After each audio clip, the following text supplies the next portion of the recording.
follow the path. The Bears Grove is adult-level discussion of role-playing as a storytelling art at samchopmedia.com.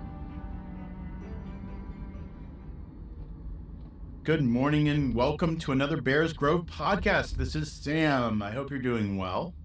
Today is World Building Wednesday, and today on the program we're going to talk about gods and religion and all that. So if you are someone who is religiously sensitive or they have some trauma having to do with religion, there are a lot of people out there as a result. In all seriousness, I want you to know that this is going to probably be triggering to you. And so if it will be, I encourage you to go to the next podcast. You don't need to listen to me rant about something that is not healthy for you to listen to. Okay? So having given that warning, we are on World Building Wednesday today. We're going to talk about gods and religion. In a fantasy world, there's magic. That's one of the definitions of a fantasy world, is it has some magic in it. And with religion in a fantasy world, there's going to be magic as well. That's what differentiates fantasy religion from real world religion. There's a lot of theologians in the real world who would disagree, that they say that, God makes miracles happen all the time. Okay. But in a fantasy world, something happens. We know for a fact that magic takes place and that religious magic takes place. It's written in the rules for most games. Now, you can have a low magic game and make that kind of thing very, very rare, and that's okay. But for the most part, once you're in a fantasy world, you're talking about magic. And when I use the word magic at this point, I mean arcane or divine or psionic or whatever you want to call it. It's still magic.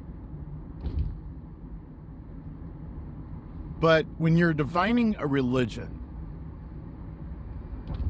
you've got to think about the God that the religion is worshiping. Yes. But also, in a fantasy world, you have to think about what that religion does with the magic that it's given. And you have to explain in the story of the religion how that God works and what that God wants. So, at the core is magic as a concept. Like, think of that as the ball at the center of the earth, right? Then you have a layer of gods, or the god. And then you have the encrustation of religion around that god. And then you have what people believe. And then you have how people act. So what they do, what they don't do, and how that interacts with what people believe, and how that interacts with what religions ask of them.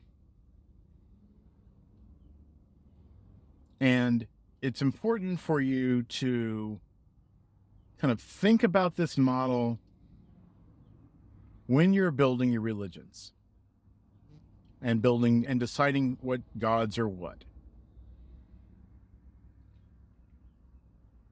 In a fantasy world, it is possible to have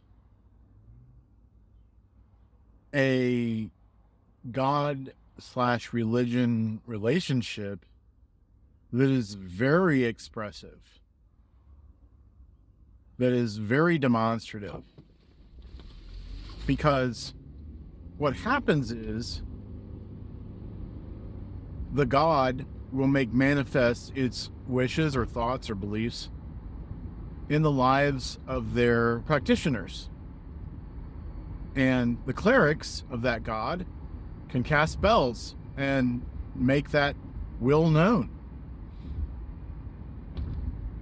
I remember reading a lot about this particular thing in the old versions of Dungeons and Dragons. where they would talk about the fact that the early spells that you get as a cleric are kind of like automatic. They're given to you automatically. First, second, maybe even third level spells. You pray for them, you get them, no problem. Once you hit a power level that lets you tap into 4th, 5th, 6th, 7th level spells, you're actually getting intercession from either the god itself or a powerful creature of some kind that worships the god or that's part of the god, like an angel or a demon or whatever. And that's something that I think about from time to time when I'm considering a D&D religion, for example. Now, in real world religion, there was a age of miracles, and supposedly, and I'm saying supposedly because I want to be as objective as I can here. There are people who believe that miracles happened, the Red Sea was parted, things like that. Water into wine, sticks into snakes, and so forth. And now that doesn't happen as often or at all. So we are clearly not living in a D&D style universe.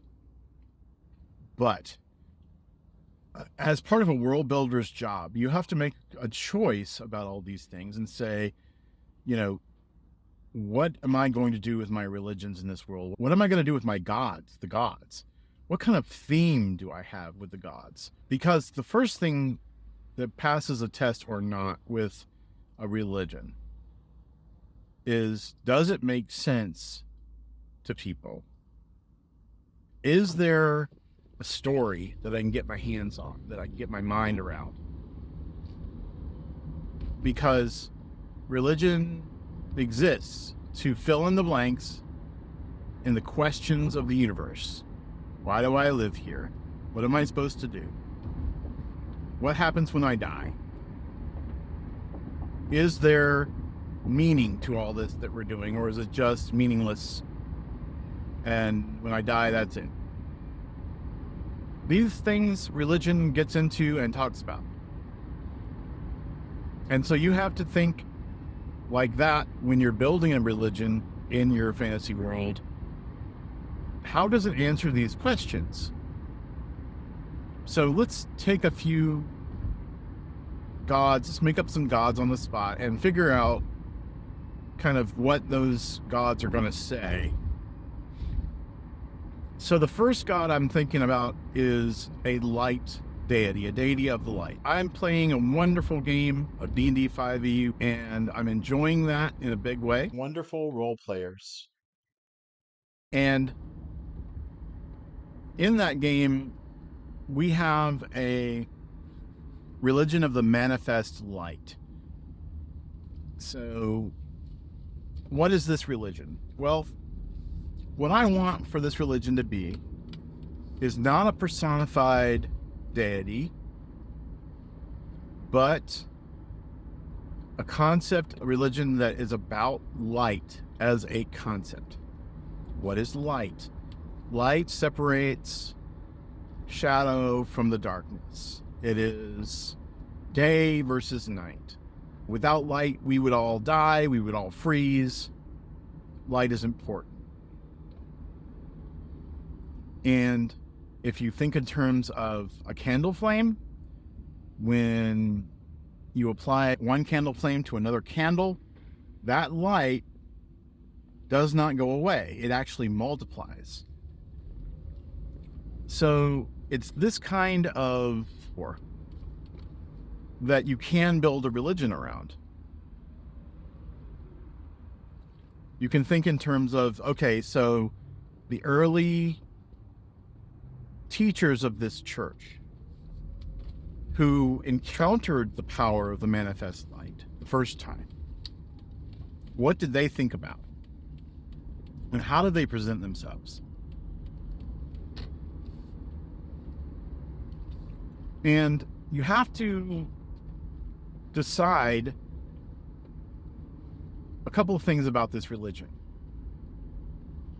First of all, what did the original people who created the religion, who discovered the God, what did they do? How did they think?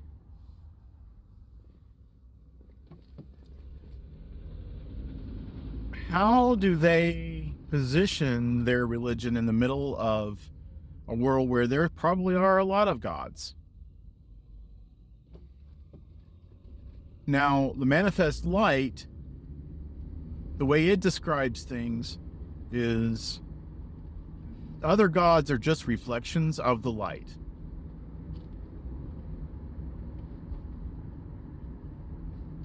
And they're neither less than or greater than the light.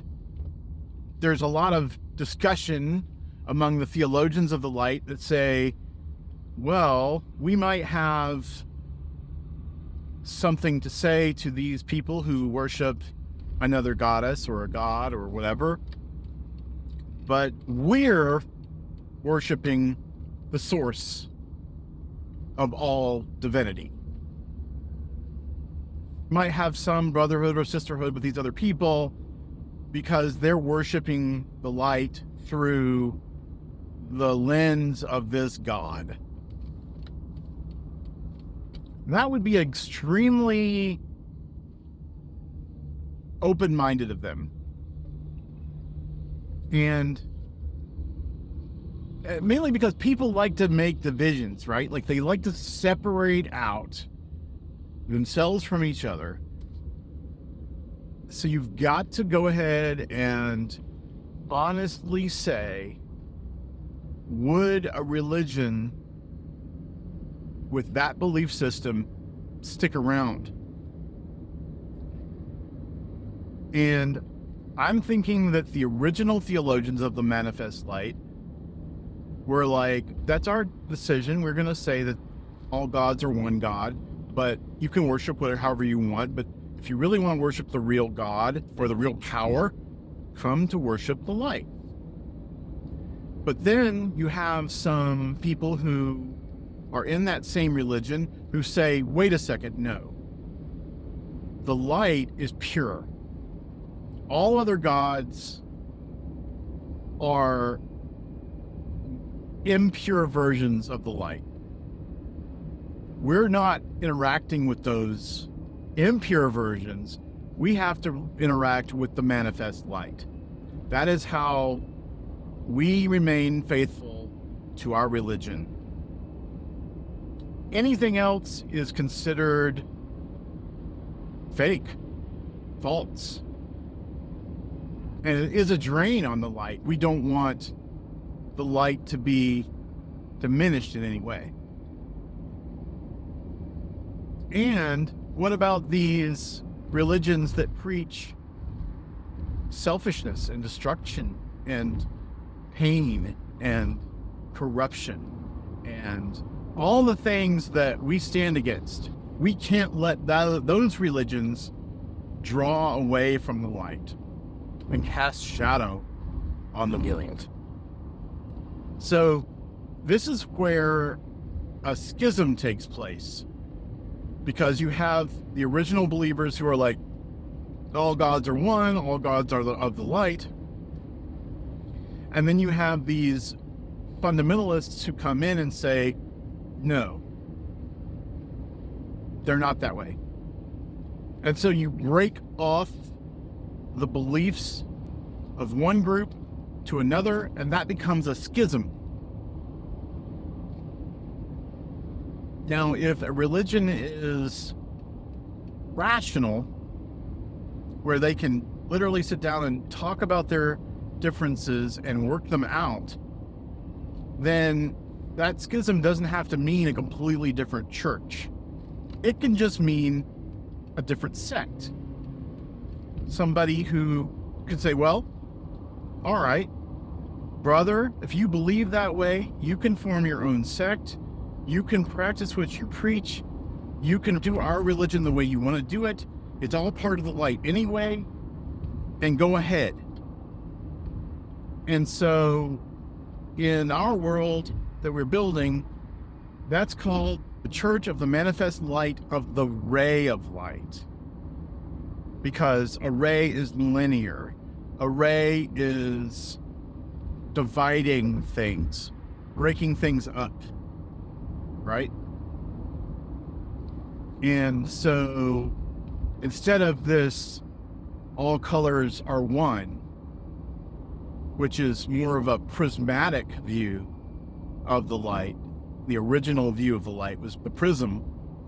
Now we have the ray. And when you have a belief system like that comes into play and is powerful for a time, it actually strengthens the other side of the coin, because now the prism has to really assert itself to say, hold on a second, our brothers in the ray are really extreme, and we want them to remember by the proof of the prism that pure light gets separated into many colors.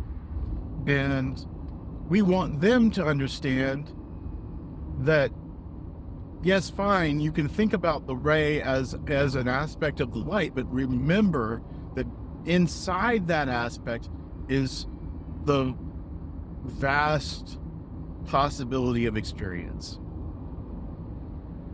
And you might have people of the prismatic light actually going into conflict with the people of the ray, and some serious discussions and or actual fights. They might bring in their worshipers on this. They probably will. And if those worshipers happen to be heads of state, then all of a sudden you've got theocracy going on. If you live in a world where there are demons that manifest, there are undead that manifest, there are awful, terrible things that go on, and your cleric of the ray has spells to destroy those things, and your cleric of the prism doesn't, guess who gets to be state-sponsored? Cleric of the ray. The ray is going to be like, this is important. We have to protect humanity. We have to protect our own. We have to have the power and the strength to destroy our evil enemies of the shadow. And the king looks at that and says, okay, this is the one I'm going for. But just like every religious movement in the world, it's like a pendulum, right? It goes all the way to one side, and then it gets to be too much, and then it starts swinging back the other direction, and it gets to be too much. And somewhere in the middle is the prism, right? So you got the ray on the right-hand side, you've got the prism in the middle. What's on the left-hand side? You have people who have seen the results of the ray's policies, how they discriminate, how they belittle people, how they focus on the needs of the one over the needs of the many. And you have thinkers and prophets and religious who go out into the world and say, not only are we all one, but if you look up at the sky, you will notice the sun gives its light to everybody equally. It doesn't ask you to pay a price for that light. It just offers you that light because of what it is. And that light is eternal. And so our preaching is that everyone should have access to the light, and that the light should be giving its bounty to all.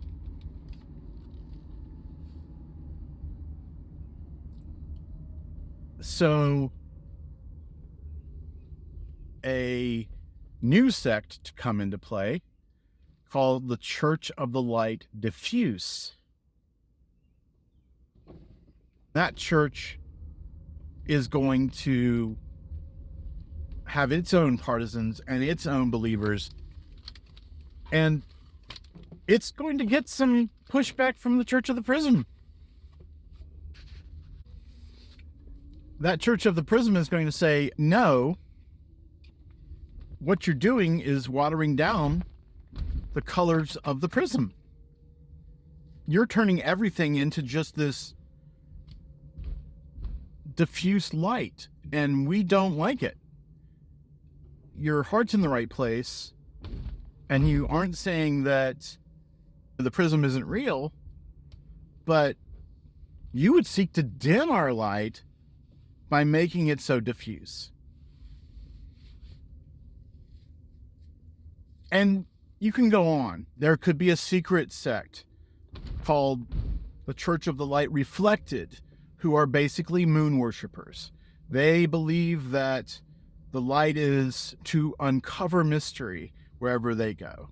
And just like the full moon casts light in the darkness that would normally not be there, this particular church, the sect of the Light Reflected, is into talking about how the light can uncover truth.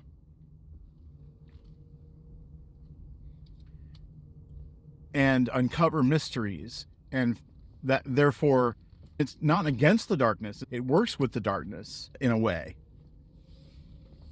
And then of course you can have people who absolutely reject the Church of the Light Manifest, and in order to really get their word out, they talk about the fact that shadow is important. And without shadow, we would never know where the light is. So you could have worshipers of the shadow manifest.